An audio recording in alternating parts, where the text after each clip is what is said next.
Welcome to Man Does Tech, where I solve the problems you didn't even know you had. In this video, I will show how to make bow with ribbon-only ways. Start by selecting ribbon width and material, then cut a length that fits your project. Fold ribbon into loops and pin center with a clothespin or clip.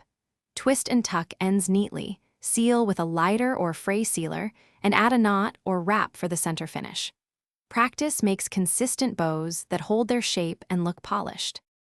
Begin by folding the ribbon into mirrored loops, keeping loop sizes equal as you go.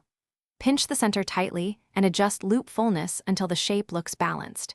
Use a short center wrap or knot to secure the loops and prevent slipping. Trim the tails at an angle for a cleaner look and seal the cut edges to avoid fraying.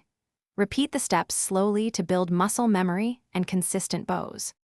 Once the bow is formed, add a decorative center such as a knot, button, or small wrapped ribbon to hide the pinch. For layered or delicate ribbons, secure with a tiny dot of fabric glue so nothing shifts. Gently fluff each loop and press the center again to set the shape before attaching to your gift or project. These final touches elevate the bow and keep it sturdy for presentation and use. Thanks for watching. If you found this helpful, don't forget to like and subscribe.